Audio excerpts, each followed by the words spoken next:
Okay, go. All right, welcome back, guys, to the second half of our Valentine's Day extravaganza.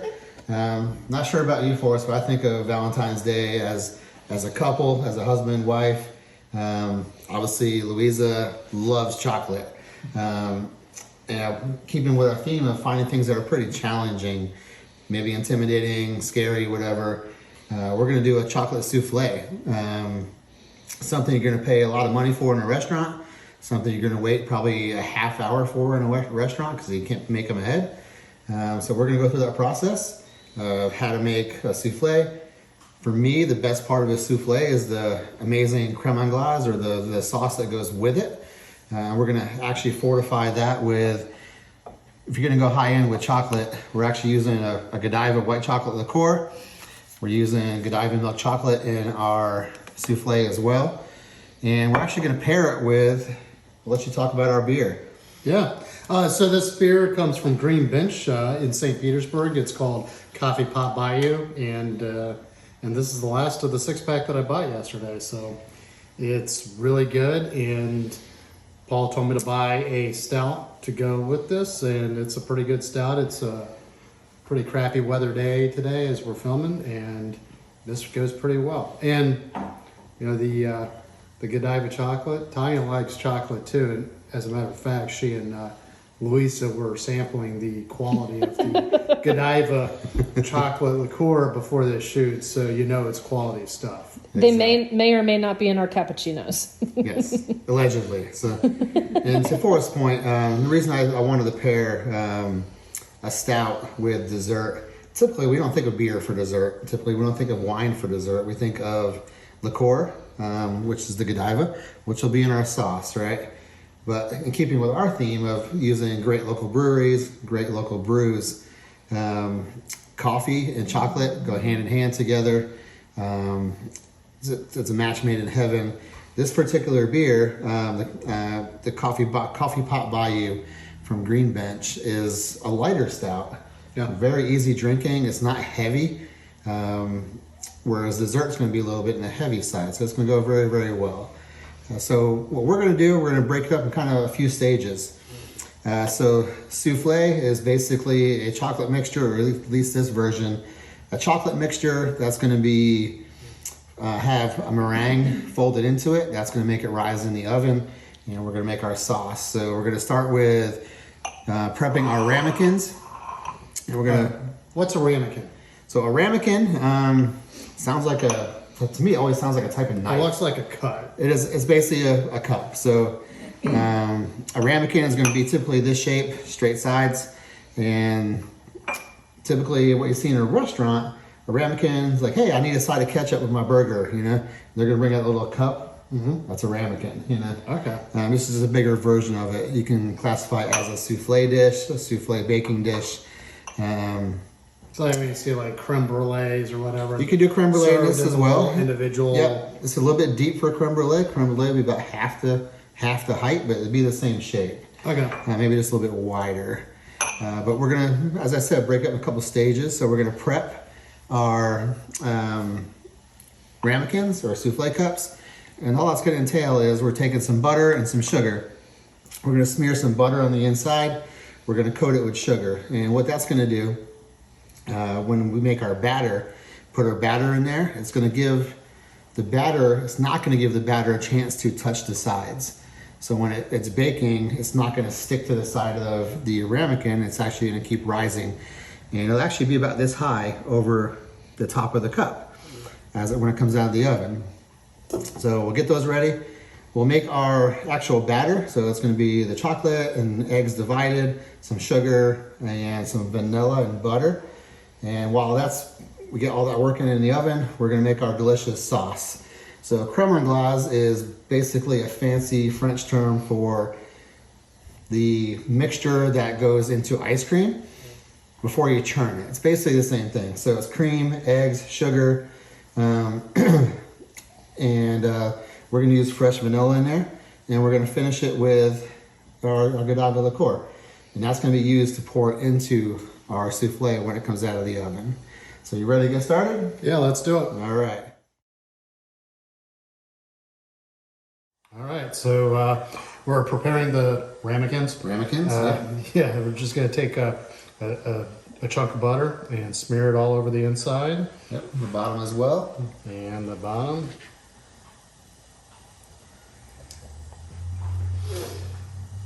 As soon as Forrest gets it all lubed up, I'm going to show you what we're going to do with the sugar. You know, There that you smells go. pretty good. So what we're going to do, we're going to take a little bit of the sugar, we're going to dump it in there, and we're just going to actually just roll it around. I don't know if you can see the sugar kind of tumbling in there.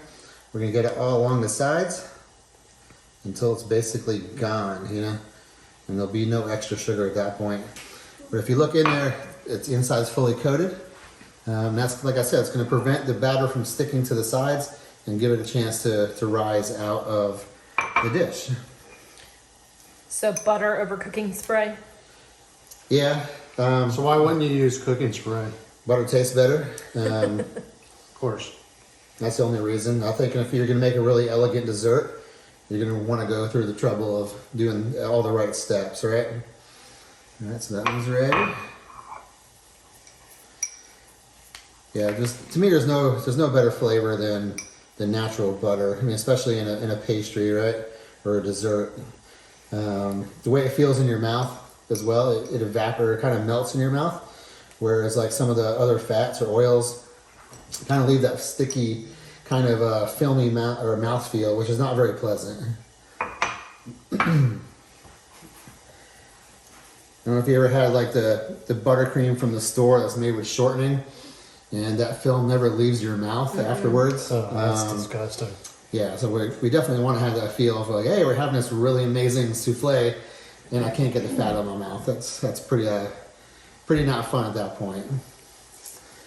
All right, so we have our cups ready. So what we're going to do at this point, we're actually going to start working on our souffle batter. So we're going to move from here to the stove. So in our double boiler, for anybody that doesn't know what that is, so it's basically a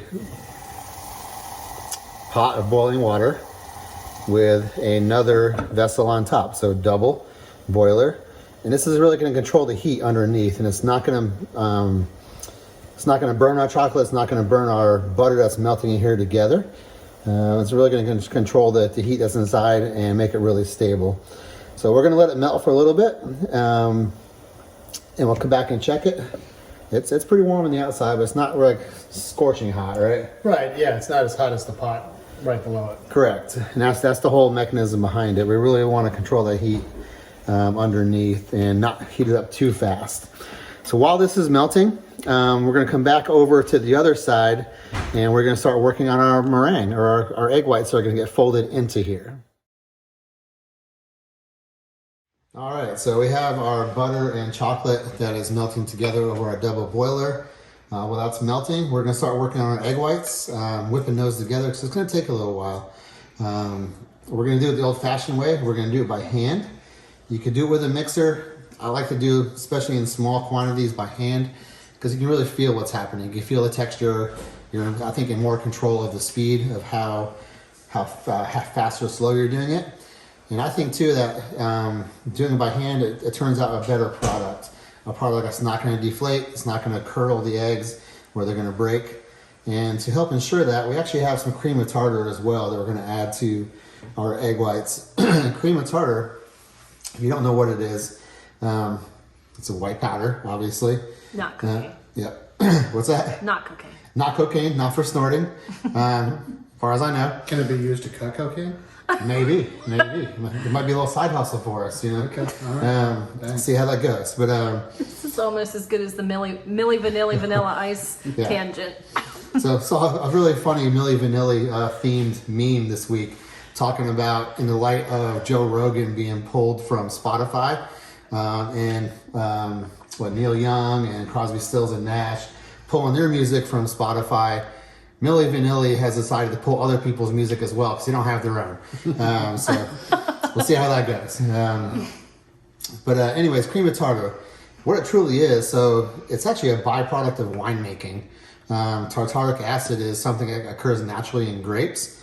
So it's a byproduct of winemaking, and what they do, they add I think it's potassium hydroxide, if I remember correctly, with the tartaric acid to help reduce the acidity of it.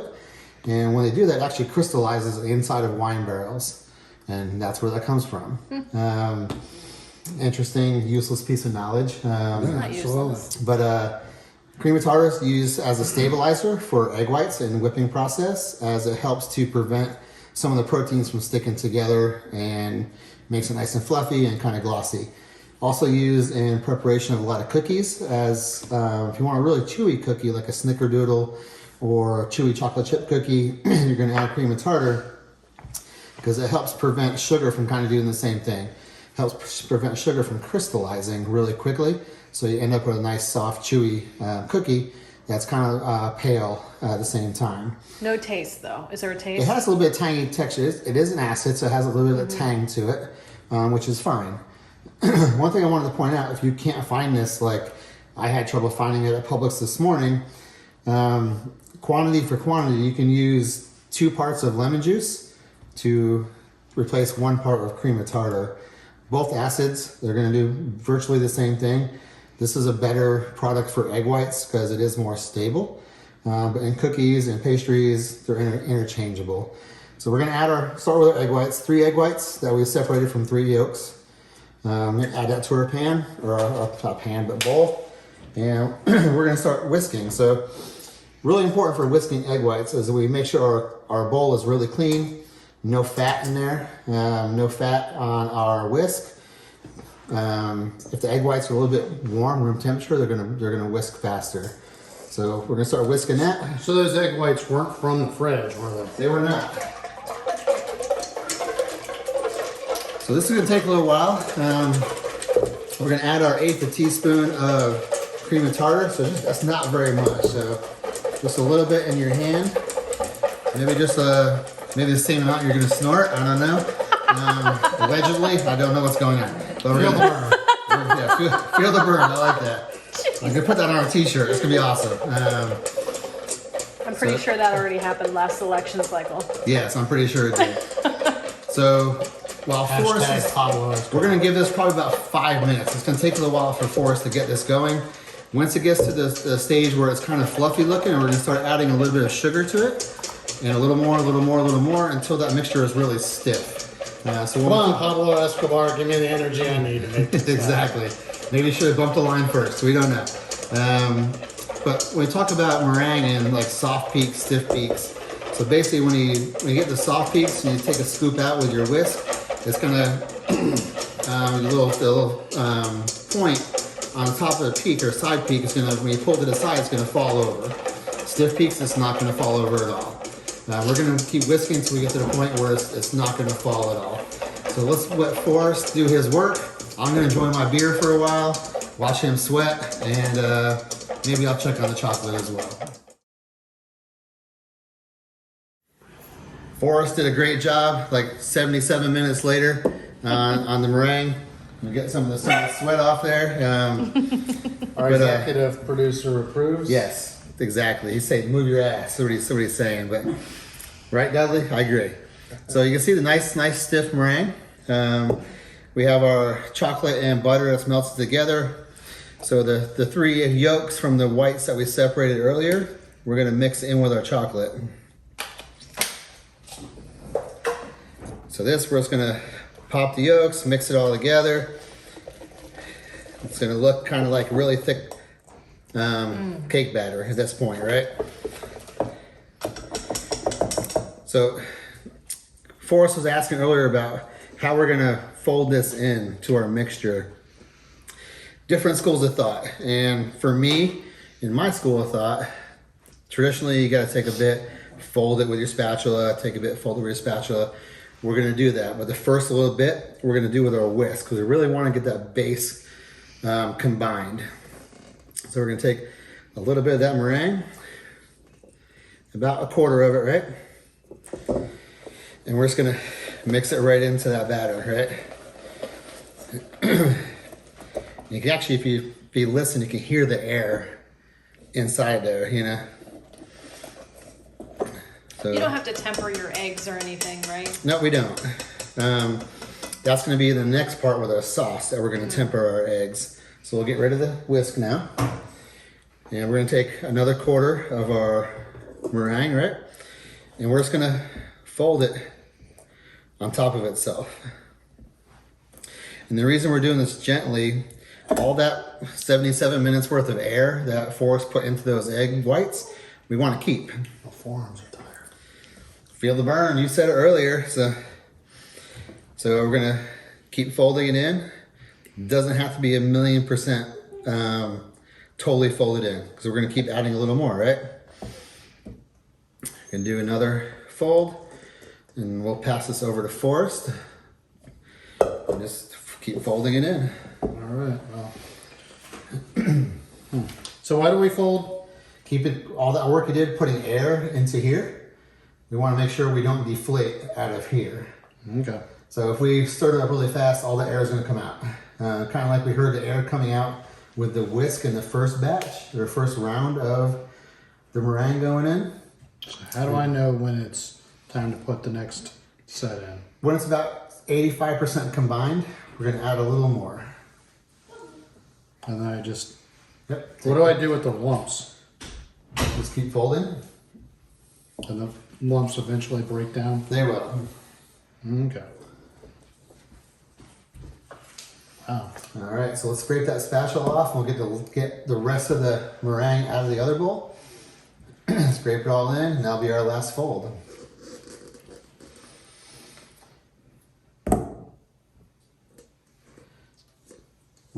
So two really, really interesting and important steps with soufflés. This is a very important step. We're retaining the air that we put into our meringue. Obviously, that air that's being trapped in there is going to help our souffle rise as it cooks. That air is going to turn to a hot gas. Uh-oh. Yep. I'm making a big mess over here with our heavy cream. Thanks for my wife for pointing that out so I didn't catch the place on fire. But coming back to here, so first important step, that gas that we're trapping in the air, when it gets really hot, it's going to escape. And that's going to make everything rise. Second part is, once it's in the oven, we're not going to look at it, we're not going to touch it. Because obviously the same thing, you put you shake the pan, open the door, close the door, all that gas is going to come out all at once and it's going to sink right down. And obviously the most dramatic part of a souffle is that rise. You bring it out, it's really high above the top of the serving vessel. It's light, it's fluffy, and that's the key. So while Forrest is just finishing that up, we're going to bring our ramekins over and we're going to start dividing that into the 4 ramekins. If there's tiny bits of lumps in there with the egg whites, that's fine. That's going to be these little pockets of air that's going to be inside the souffle. So ultimately, they're probably going to come about this far from the top. So that little edge that's right here, they'll come pretty close to that. So we're going to keep dividing equally. And once we get that equally divided, Forrest is almost there. Then we're going to throw them in the oven. All right, almost there. And as I mentioned before, like if you think of a Valentine's Day amazing dessert, this is it. You're going to pay probably, I don't know, $15 at the minimum in a restaurant for this. It's one of those things that's going to say on the menu, you have to order probably 45 minutes in advance. So there's time to prepare all this and get it in the oven and get it baked. And tricky part, not so much tonight for us, but in a restaurant, when it comes out of the oven, it's time to serve. So you got to have somebody there to run it out immediately because you're working against the clock. As that starts to cool, it's going to start to deflate. So you lose all that presentation drama. All right, got a last little squeeze here, and we're going to throw these in the oven. 20 minutes on the dot, 400 degrees. Every time, you can't go wrong. So while Forrest is doing the vanilla bean, you can come a little closer now. I'm over here, and we're collectively doing the creme anglaise together. So creme anglaise, best way to describe it is hot liquid ice cream. and it's gonna have the same flavor. And we're gonna add at the very end some of the Godiva liqueur. So all he's doing is vanilla, scrape it out. Just give it a light scrape, and we're gonna put the pods right in, just like that. Make sure you don't get too much of the fiber in there. But not dumping the pod in there this Correct. time? Yep. Yeah, we'll save that for something else. And while you're doing that, I have egg yolks and sugar I'm gonna whisk together, and just to mix together, right? And the reason we're doing this separately, the egg yolks will actually thicken this. But we don't wanna do it all together, because we don't wanna put it in here all together and have chunks of egg, you know? We wanna have nice, creamy, smooth sauce. So as this is, it's already nice and hot. I think we're perfect there. So what we're gonna do, and I'll do this on this area here. Oh. You get a little more? I have a lot more. Okay, let's dump it in. Awesome, awesome, very good. So what we're gonna do, and Tanya made reference to this earlier, so in trying to keep from having chunks of egg, we're gonna take a little bit of this hot liquid, just a little bit, add it to our eggs and sugar, and we're gonna mix that together. And that's gonna kind of put a little bit of heat to the egg yolks. So when we add it back into the rest of the cream, it's not gonna turn into little chunks of cooked egg yolk. So we'll mix this all together, and then we're gonna add this right back into our pot, right? Whisking it nicely. We'll slowly bring this to about 185, 190 degrees, and that's going to be the perfect thickening level as it cooks. We don't want to do it really too fast. We have a nice kind of low heat. You can kind of see the steams here already, but we'll get close very quickly. And the texture we're looking for is when you put a spoon in it and pull the spoon out, the back of the spoon will stay covered. If it comes down too quick, obviously it's not thick enough. If it's looking like thick pudding, we probably got to start over at that point. So we really want to keep an eye on it and continue to mix. We're not going to let it stick to the bottom, but this will give us that nice vanilla ice cream based flavor that we're going to add our Godiva liqueur to. So looking at the clock, we're about 10 minutes into our 20-minute souffle cooking process. At the 10-minute mark, I like to actually take it from 400, and we are going to take it down to 375.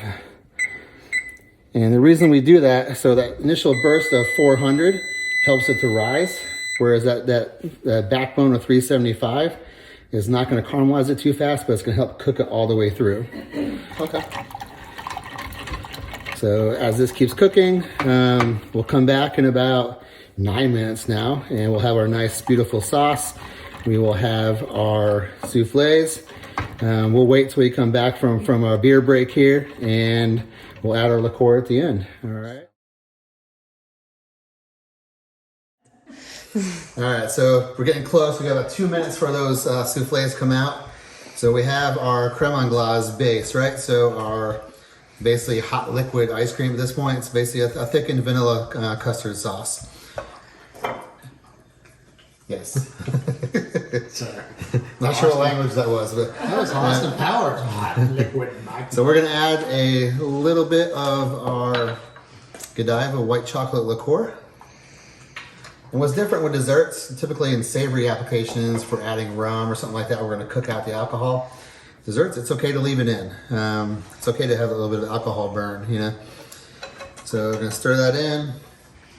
And we're actually gonna pour some of this in our side cups to go with our souffle.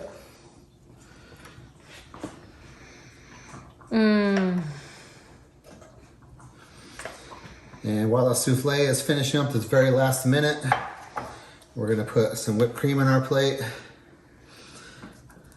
Just a nice dollop there. Can't go wrong with cream ever. And we're gonna do some really simple strawberry hearts. So strawberries have almost like a natural heart shape already. We're just gonna emphasize that by cutting that center part out, right? So you think about natural shape, right? We're gonna take that front off, and every slice you have be a perfect heart. So So what's better than a couple hearts for Valentine's Day, right? Nice, easy, perfect garnish. If you don't screw it up like that. So you want to try one? Just Sure, cutting I'll try. the V out of the center. Sure. And we'll do a couple slices. And while you're doing that, I'm going to pull our souffles out. I'm not going to use the clean towel. Oh, those look amazing. Oh, that looks really good.